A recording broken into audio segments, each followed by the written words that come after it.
mushrooms, despite their millennia of use by humans for mental and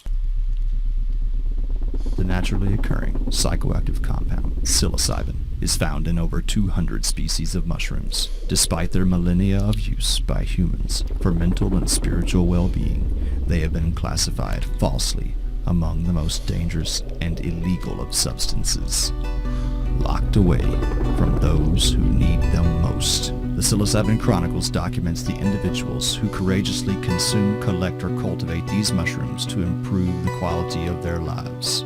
Won't you join us as we welcome the return of psilocybin?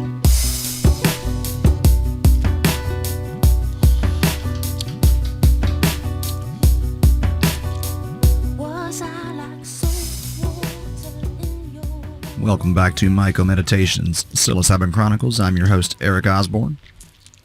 You know the routine, folks. I'm not in it. If it's illegal, I'm not down. Not my podcast, not my program, not my thing. Been there, done that. So don't get any wrong ideas. I do get people hitting me up on Facebook and Instagram and stuff and wanting to know if I'll ship them mushrooms from Jamaica. Fuck no, I won't ship you mushrooms from Jamaica. Jesus Christ. I tell you. Anyway.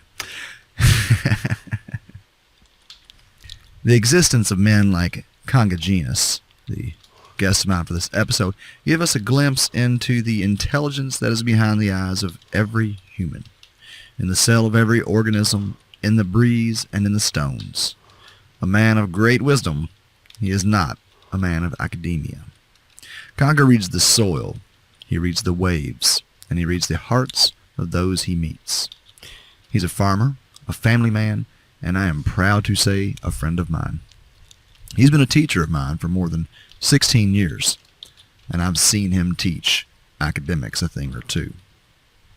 His smile, his piercing eyes, his rope-like locks that drop to the ground, the strength of his presence command every ounce of respect that he deserves. And it's the same respect he gives to everyone he meets. I came to Jamaica all those years ago, visit Conga's brother Viking, who I met in the States, and I was likewise considered him a teacher of mine for a time. In recent years, though, I've wondered if it was rather Conga who has played a more formative role in my continued philosophical and spiritual understandings of this life that we're in. Got all kinds of teachers, right? His wife, Doreen, who you've already heard from, has been a bit more of a public partner, let's say, over the last few years, but trust me, King Conga na make nothing a go on in him yard without him say so. Conga is the man. He is the man behind it all. And I'm so happy to finally have him on this podcast, and just so happy to be working with him, and that our work is helping him and his wonderful family. Won't you join me in welcoming Conga Genus, also known as Anthony, to the Psilocybin Chronicles. All right, Conga, welcome to the Psilocybin Chronicles. Yeah, man, enough respect. Yeah, for sure. Conga, if you have an ounce of respect for me, you have no idea how much that means to me. Well, you know, sir, I have more than ounce, I have pounds of respect. We've been going on for probably 15, 20 years, I don't know, and we always think good of you and never find any fault. We always have you as a very nice You ain't looked hard enough, you ain't found no faults. Well, in between movements from them time on time, there we always see good thing in you, and it all show up now that you are a very nice person. So respect you always, 100%. Thank you, sir. Well, massive respect to you, sir. Yeah, I think we got more to come. Conga and I have an ongoing conversation that I'll be sharing, I think, some information with my audience about down the road here. So, Conga, you could take mushrooms with anybody from any time in history, or even just right now. Who would that be and why? Well, so far I take it with Doreen, and I think Doreen would be the perfect person for me anytime. And That's the first person I would do it with. So I'm comfortable with she, and I think she's comfortable with me also. She had the same answer. Man. Yeah, you all have. That's one of the things that has really impressed me so much over the years is your relationship between the two of you all. Just how much you all really love each other and really just show up for each other. Sure, Yeah. It's beautiful. People in general, because you see, when you live a life of respect, not only to yourself, but it's for yourself first, then you bring it on to others, and that is the key, Respect others just like yourself, or yourself just like others, and it pays off, Absolutely. Yeah, man. Absolutely. So, when you first heard of these magic mushrooms, when was that? Well, I heard of it long time ago, but I never really think about it in this kind of ways until I meet you and we'll have this kind of little conversation till it get deeper and deeper until the business started. So I never really think about it. But you had heard. I mean, because even like wasn't it some of your family had taken some mushrooms? Yeah. Hey, weren't these mushrooms that you picked? Yeah, man. that was probably about 5 years before you come around. Okay. Yeah, man. But the way how them do it, it was very scary. Yeah. Yeah, I've heard some stories about that night. Yeah, man. God, them never understand, and the person who give it to them didn't understand how to give it to them and talk to them and let them know about.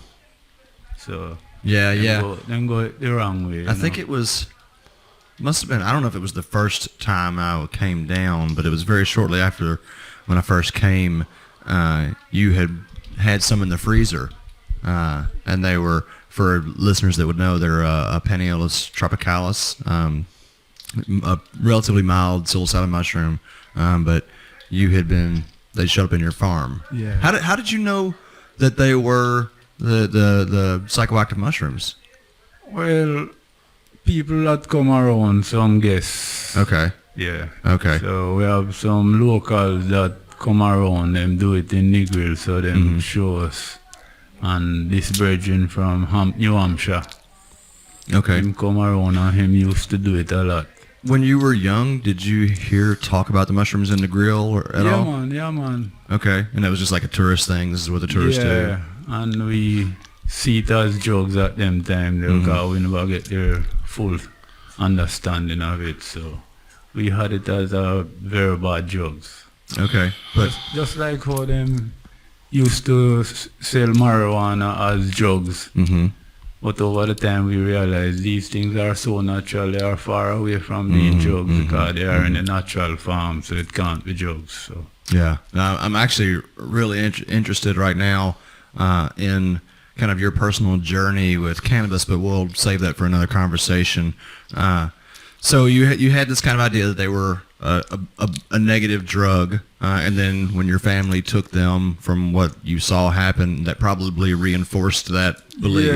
Yeah, because them have it the wrong way and it never give off a good reaction. It even looked like, no, this is the proof. It is a bad thing. Right. Yeah. And then I'm guessing that was it through the retreats or was it before the retreats that your understanding started to change? Well, during the retreats, because I never really see it working or using differently. So it was during the retreat now then I realized that it's not what I used to hear. So what is it to you then? Well, now I see it as a smooth, relaxing, more in-depth, a good thing that clear the mind and give you a more balance.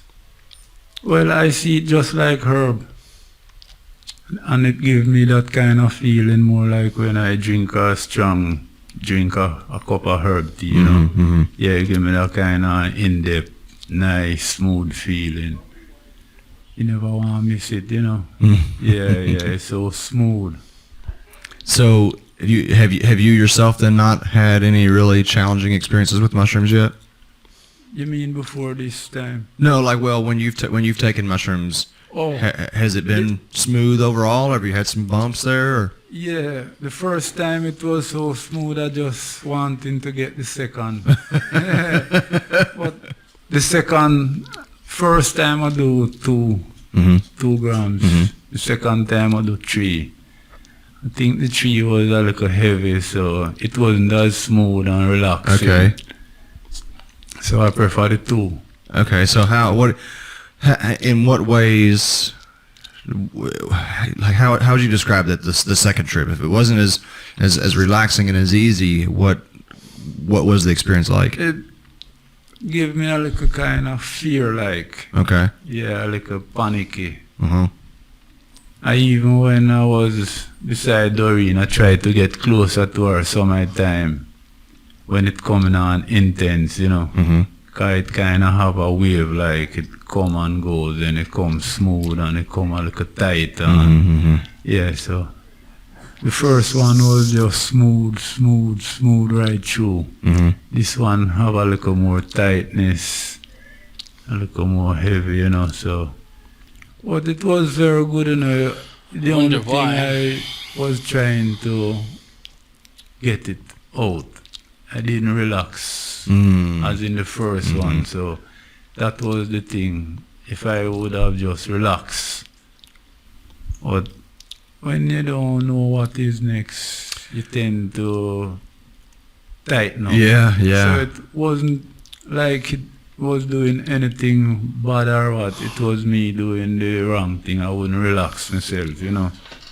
So even if I do it again and I do 3, I realize I would have to just smooth out, let go.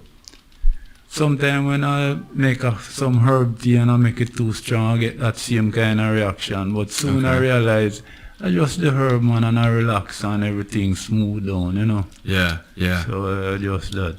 So what do you feel like has been the benefit of you working with psilocybin so far?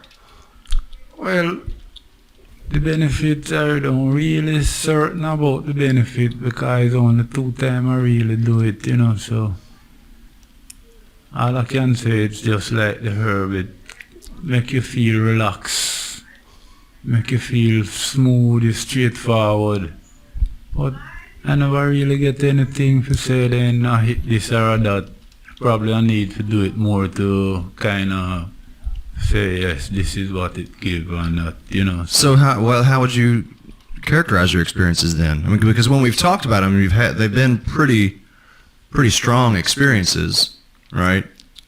And so like what kind of like what's going on in there? What are you experiencing?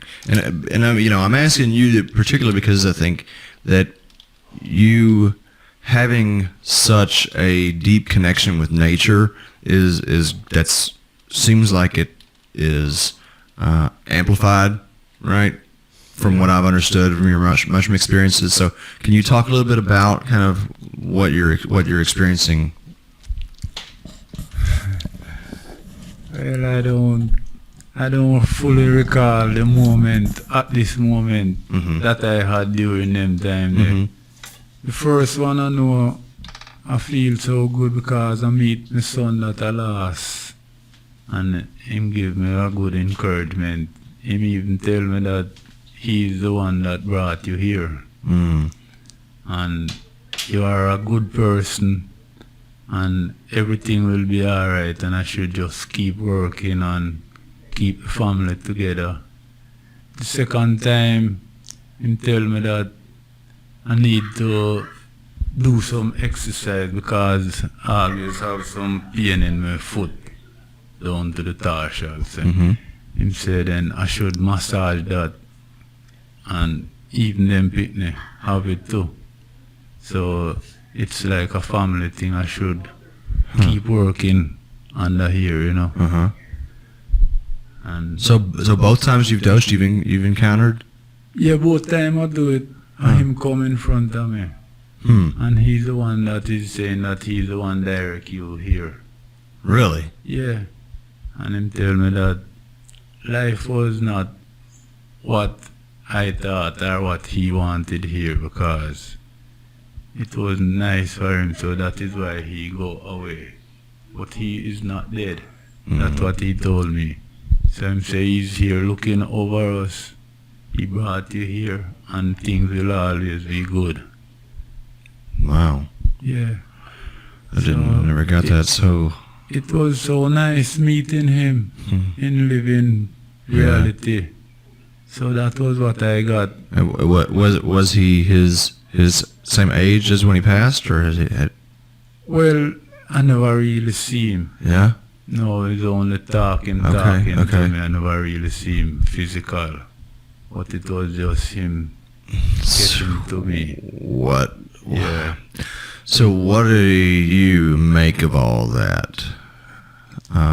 Well, that made me feel it is even better, because I would always want to meet him in my thoughts outside of using the mushroom. I know that I use the mushroom and meet him. That made the mushroom even nicer for me. And I don't see him, but the reasoning that he give me make me feel happy. Yeah, because he give me a future thinking and a future, even a journey.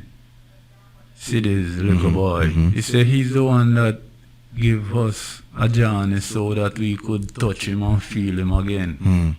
Because he represent him, my son that died. I'm saying give us that little boy that we could touch him and feel him again. So that was what he told me. So over the years, I have had experiences that it very much seemed like my grandmother, who passed away when I was like 7 or 8, and she actually, the last mushroom trip I had, felt like I had this instance where she was there, her presence was there, and she was telling me like how special I was to her, and that she was with me always and whatnot.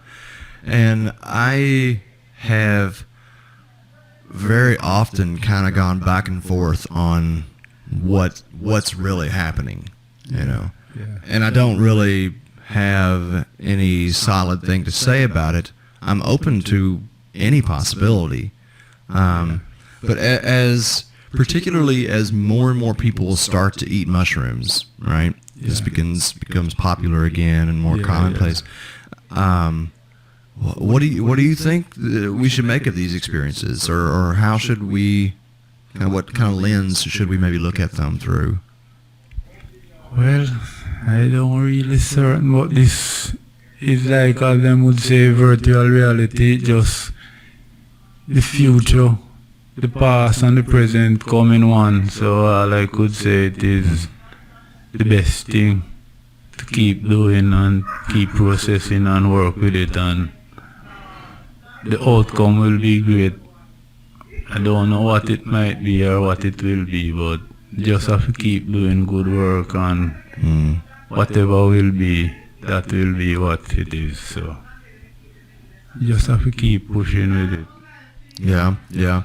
So, but do you think is it helpful or unhelpful, or does it matter if we start talking in language of like spirits and that kind of stuff, or the ancestors? Like, I mean, one part of me says that, okay, whatever you experienced is real because you experienced it, and that's all there is to it. And you don't need to bother with all the questions about is it a spirit or is it a memory or whatever, right?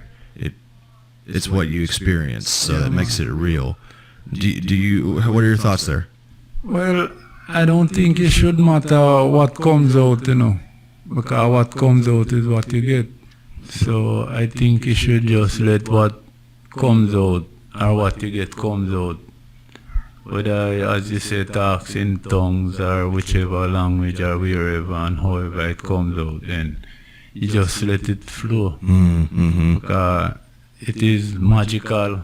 That's why it's named magic mushroom. So you don't have any control over it. You just work with what the end process is, and I think it will all be good, because I don't see anything bad since working through or seeing the people moving around. Everything's smooth and nice. So I think the future looking great. and it can only get better. Yeah, I feel that as well. And it seems like maybe the more, if we try to box in or explain or say this is what this experience was, then like we're actually getting further away from that just raw, real experience. Yeah. There's a balance in like talking through what we experience, and also just like letting it be without any words. Yeah. Probably one of the I think one of the most humbling aspects of the mushroom experience is that I can't describe the vast majority of it. And humans, like, that's what we try to do, is just describe everything. And if we can't find words, because it's like the feeling or what you're going through at that time. A lot of time it's unexplainable. Because some feelings, like death, for instance, when you have a death, it's like it's beyond explanation, it's beyond words. It's a feeling. So the mushroom is something like that. Or love. When you have deep love, it's like words can't express it. So a lot of things, words is not even enough to explain how deep, how good, how nice, how clear, or whatever it is. So a lot of time it's just an experience that you'll have to go through to find the real thing from it. So that's it.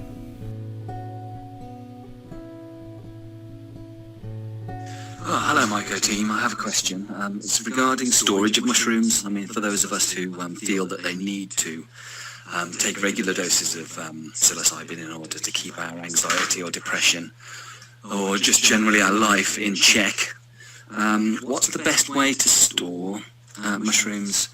I mean, I've generally found that I grow far too much that I can consume, really, and storing it would be very useful. I've also found that they lose their potency over time. After 6 months they're not so strong, and after a year they're more or less useless, really, for what I need them for. I know that putting them in the freezer is rubbish because they turn into mush. The way that I do it currently is dry them on a windowsill, and then put them in a mason jar with some desiccant wrapped in some tissue paper, and that's where I leave them. I'm wondering if there are better ways to store mushrooms in order that they retain their potency. All right, so there is a lot going on in that question there, I think, Dan. I'd love to address this kind of regular dosing that is brought up by the questioner initially, but maybe we don't have the space for that right now. I think that is something really important and relevant to talk about, especially as the public conversation around psilocybin keeps kind of push into this single experience is this life-changing thing that makes it seem like psilocybin is something that doesn't need to be part of a healthy lifestyle, like it's just a one-time occurrence. But what our questioner is really talking about is storage. So, Dan, what do you think you can throw into this conversation?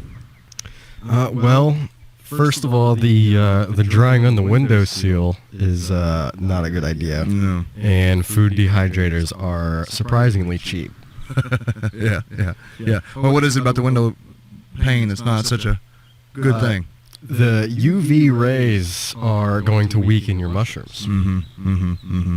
Yeah, and I wonder, I don't know if it's over time, because I've certainly stored mushrooms in a freezer for a year and not seen a significant decrease in potency myself. Did you freeze them fresh or dry? Oh, dry, of course. And I wonder if that's what our listener is referring to when he says throwing them in the freezer is, what do you say, bollocks or malarkey or whatever it was, and because they turn to mush. And I'm guessing that would be fresh mushrooms, right? Because fresh mushrooms will absolutely, the cell walls will bust just like any type of fruit or vegetable that you freeze fresh, and it'll just be just a nasty glob of slimy mush when you thaw them out. But if you dry them and then freeze them, I've found that to be the most effective way. And if you really want to top it off, I used to vacuum seal them. Yep. Because it's air and UV rays are the two things that will destroy potency more than anything. Heat also is a factor, particularly for psilocin, and there are ways to dry to preserve psilocin with just like low heat drying. If you have the space and time, you can just use a fan and then dry them initially with a fan until they get, I don't know, 75 to 90% dry, and then put them into a container with a desiccant, like he's saying, and that will further dry them out until they're just like crackers, and then vacuum seal them and put them in a freezer, and your mushrooms could have potency for a year. Yeah. So, aside from that, anything else there as far as storage? And capsules are good. The capsules also do really well if you encapsulate them quickly, to maintain potency, because again, you're cutting out the air exposure.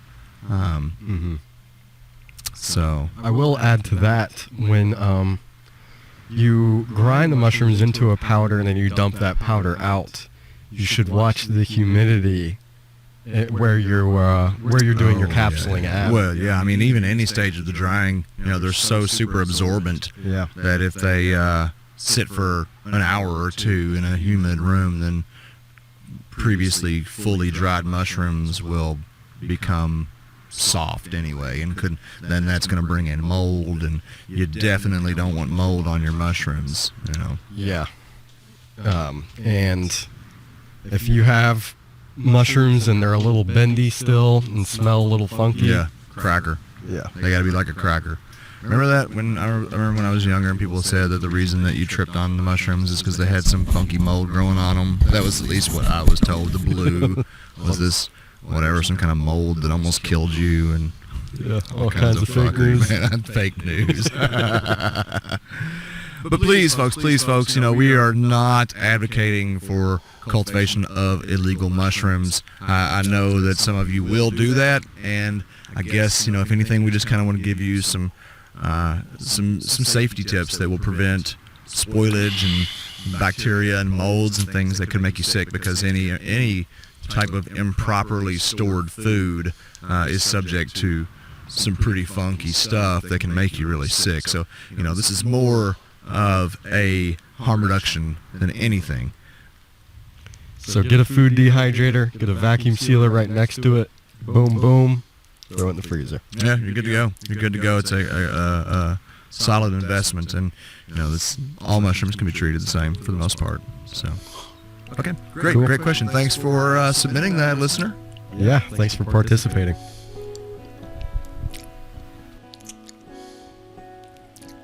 Truer words could not be said.